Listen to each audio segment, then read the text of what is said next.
prepares apparently several armored cars. For whatever reasons, I cannot guess. $2 moving out once more with his grenadiers and Volksgrenadiers. And a mortar also being sent in to provide some heavier fire support. Firing at his firing at the observation post, or what he suspects is the rallying point for the American forces. Either way, it's probably not a bad venture, as he could hit something, in which case pay off. Getting another sniper, apparently to replace one already lost, and a mortar team. And not having enough fuel to go for a Sherman tank though.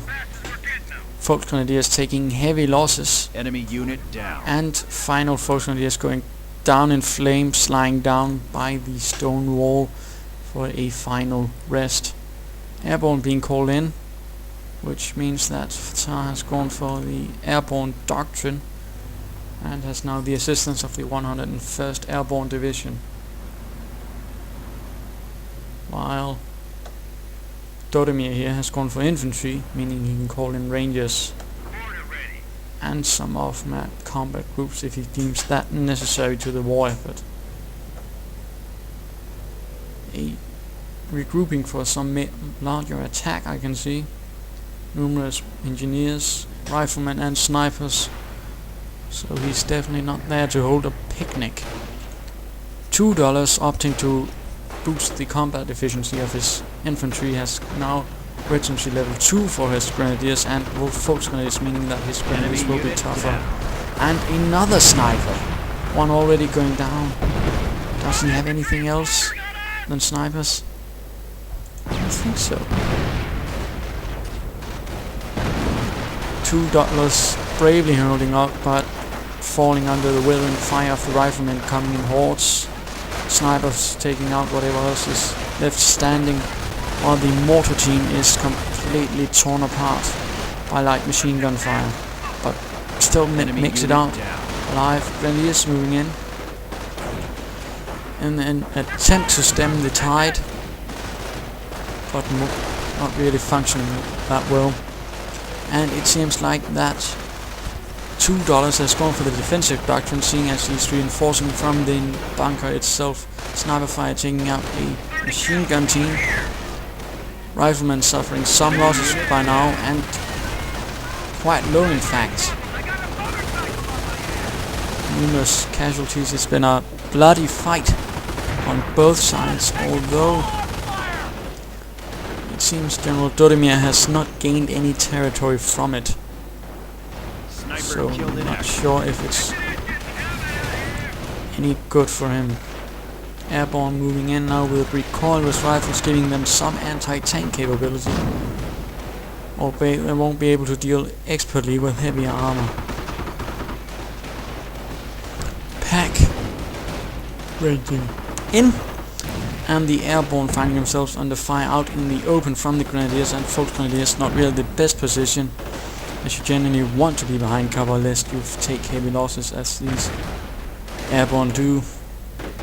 4 down, most of them wounded, possibly 1 dead, and a grenadier being taken in by a medic to recoup as a fresh grenadier squad. And the mortar team is setting up once more at the front line. Pioneers moving ahead with minesweepers from HQ King, and he's finally getting something else than snipers, having opted for a Sturm Armory. Although he still gets snipers, that's not helpful, and it's his teammates taking most of the beatings, with HQ King being less able to provide support. Airborne and riflemen moving in with mortar support. Fire raining down on the advanced grenadier positions, who are now forced to pull back, lest they be blown to bits. Riflemen taking some damage. No, it was the engineers being knocked out by a mortar round. And the Wehrmacht positions are being pulled back in the face of the American rifleman assault, with pack being cleared out again. Mortar fire raining in on the Wehrmacht position by $2, knocking out first the heavy machine gun and then the mortar. A Puma from HQ King is moving in. Veterans he won already, and a more Sherman tank. A Sherman tank has moved in, opening fire indiscriminately at the Wehrmacht positions, but not really hitting anything at the moment. But oh, I thought that was it, but no, apparently no. Bike moving up close to the Sherman tank, not the wisest proposition, but apparently it gets away with it. Completely dodging all Sherman rounds. Enemy unit down.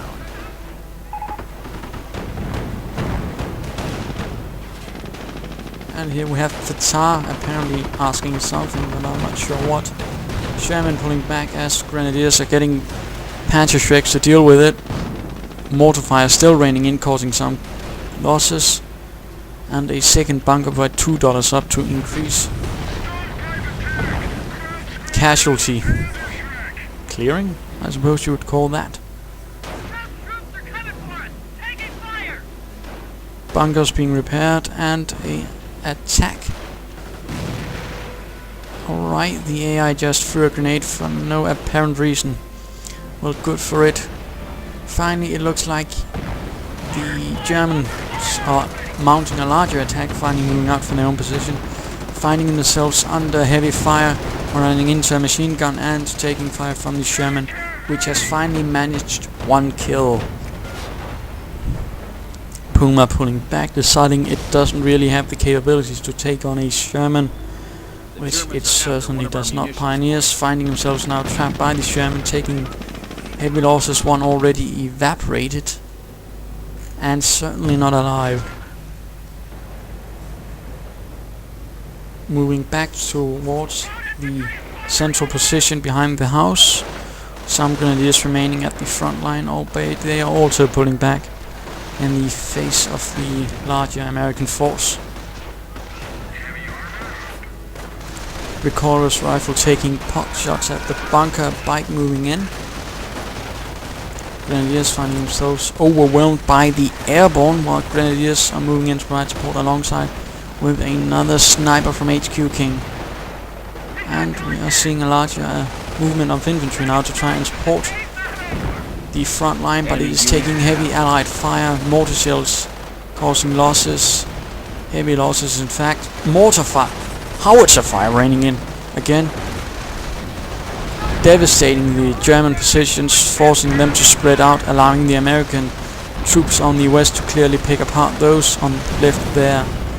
Bunker taken out, an anti-tank gun out there for no reason, being taken care of by the Germans. Sherman tank moving in, opening fire, catching the Germans out in the open, and a sniper also taking shots. The enemy is Pack down to 300 at the front, pushing away the Sherman tank, causing heavy damage, yet no integral losses to engine or gun. And a Geschützwagen from HQ King. So we clearly have someone from the 21st Panzer Division here, since otherwise you wouldn't have that one. Combined machine gun fire from the Geschützwagen and the machine gewehr 42 on the right, forcing back the riflemen. And Grenadiers moving forward once more in an attempt to secure the front line. And another sniper. He keeps getting snipers. My goodness. And another anti-tank gun seems picked apart by the German infantry on the right. But now they hold the majority of the victory points, as the Germans have lost complete control, probably because $2 have suffered two heavy losses in the attempts to hold this area, while HQ King has so far not been able to provide any heavier support, or been able to provide much pressure of himself. Moving the Geschützwagen up to the front, taking fire at the Sherman. This Sherman pulling back. Ah, a second Sherman in fact. Another taking a shot right to the side, half Hof is away. Also note that the Geschützwagen will be nerfed in the next patch, losing not only some of its damage but its mounted machine gun, meaning you have to be researched by a veterancy. Mortar bravely firing away, dual snipers at the front, along with a bike, and the mortar team is completely taken out. Infantry squad reporting casualties. Losing the Americans some vital infantry support. And another anti-tank gun, yes. I don't think the AI is being of an awful lot of help here. But it's probably good enough to allow General Gendodimir the freedom to attack where he wants, while the AI keeps $2 somewhat busy, relying mostly on airborne, it seems, moving in a mortar and heavy machine gun, it seems, in a support of an attack on the eastern flank, but forced back by overwhelming grenadier presence. Howitzer fire raining in, knocking out the treads on the Geschützwagen, leaving it mobilized and a target. But no further hits seems. Yes, a hit knocks out it permanently, ejecting the crew on all sides, leaving a smoldering French-German wreck. Germans moving in now that the coast is clear from any anti-tank solutions. Moving on to deal with the machine gewehr 42 and the pack being spotted, now being a target for the Germans as well. 200 points left. Already one crew member is down. The Germans crushing their way through, killing numerous German troops, and now blasting the bunker to pieces. Enemy unit down. Sniper fire continually taking a heavy toll on the German infantry. And a scorched battlefield is all that is left of the previously held German line. Grenadiers trying to reinforce and hold back the Americans, but without any heavier support to deal with this Germans, they'll find this to be an almost impossible task. But nonetheless, someone must do it, and they move forward once more for the fatherland. Snipers trying to hide out behind this building, but not really providing much to this fight. Something going out from the Sturm Armory, and $2 having to rely exclusively on his Krieg barracks without any actual armor support to back up his attacks. Heavy fire from the mortar taking out some of his right grenadiers, and now Gendodir's riflemen are moving in for a kill, it seems, or not. Apparently decided they had better things to do and retreats en masse. Not sure why. They have yet to secure the victory point on the east, meaning that their victory points will quickly tick down. Rangers at leading the way, charging right into the blob. A strafing run quickly suppressing them, forcing them all to retreat. Since suppressed, they won't be able to get back up while they're still under fire from the nearby Rangers. Enemy unit down. Bike finally knocked out by the Germans. Rangers finding themselves surrounded by Grenadiers, but holding out, charging right into the Grenadiers, forcing them back. Snipers out in the middle, finding themselves spotted by the